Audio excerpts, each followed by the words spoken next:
Good afternoon and welcome to CyberUK 2022. I'm James Stewart, the Director of Communications at the National Cybersecurity Centre, and I'm delighted to be joined by Lisa Fong, the Director of the New Zealand National Cybersecurity Centre. Well, thank you so much for joining us, and it's really fantastic. I mean, this event is really fantastic because for the first time in a long time, we've brought together people from across the world like yourself to bring interesting and different perspectives to how we think about cybersecurity. And I know you've been thinking a lot recently about protecting critical national infrastructure in New Zealand. That's right. So the National Cybersecurity Centre in New Zealand has a specific focus on providing protective security services as well as focusing on engagement with nationally significant organisations, and that represents critical infrastructure providers, major exporters, holders of intellectual property, the public sector and a range of other sectors. So we have a suite of offerings that go out to critical infrastructure. What I thought I'd do is talk a little bit about the specific work that we do. In particular, we have a range of security information exchanges that allow us to build really good engagement with the energy sector through our control systems information exchange, and then also the banking sector, which, if you think about it, is really a part of the infrastructure of the economy. We host these environments where we bring together commercial entities in a high trust relationship. They can share what's happening in their environment. We can provide threat indicators and other advice that might otherwise be difficult to provide. So we build up confidence in sharing information, and it means that in the event that anyone needs support, they've got a place to reach out to. Something we're particularly proud of was the work of the Control Systems SIE to, with us, jointly issue a voluntary code. So that's currently in practice. It's been updated to its next version, so it's really alive and thriving. Other work we do is more bespoke. So we've supported Transpower, our grid provider, to run their exercise program. That's been great for us because we've been able to then exercise the national system and build out our program there. And let's talk a bit about the threats that we face, because a lot of them are collective threats that we all face. But what are the kind of threats that are top of your worry list in New Zealand?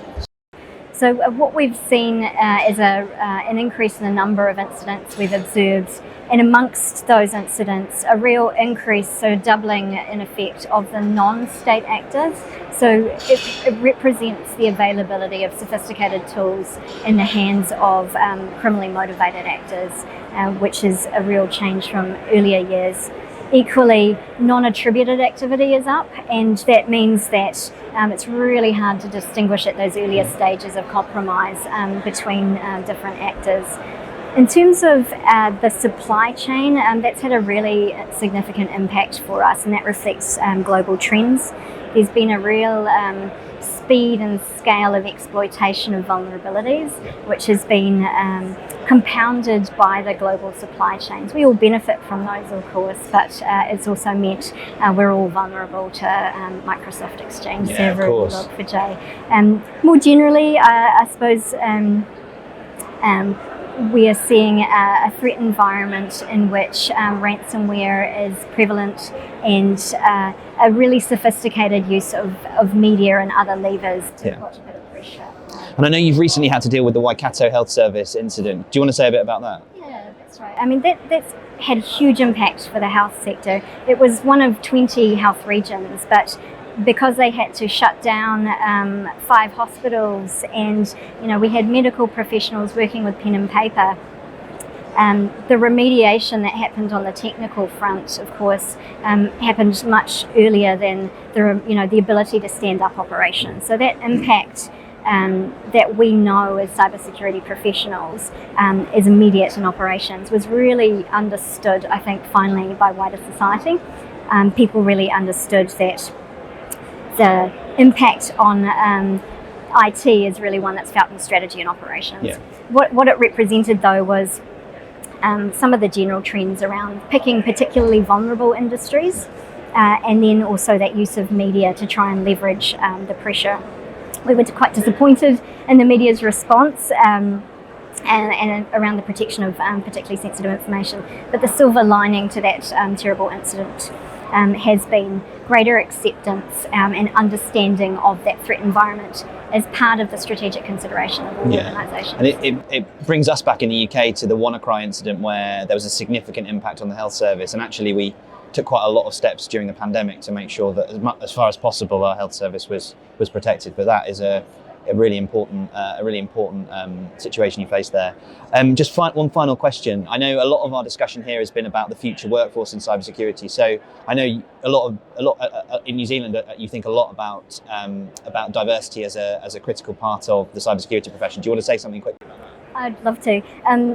Look, we all accept, I think, the research that diversity of perspective, overcoming unconscious bias is really important for culture and effectiveness. And the question is always, how do you get there?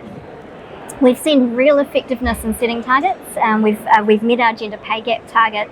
We've met our senior leadership quota that we set ourselves for women. So the question is, what next? How do we bring those technical leaders in particular through the organisation rather than recruit from outside? How is it that we really improve the pace at which we diversify our ethnic representation? And two ways that we're focused on currently is around pipeline and culture. And pipeline's really, how do we encourage more women to stick with their studies in STEM? And we do that through our scholarship program, particularly the focus on Māori and Pacifica. And then we also have a grad program where we're able to get a really good cohort, really diverse perspectives into the organisation young.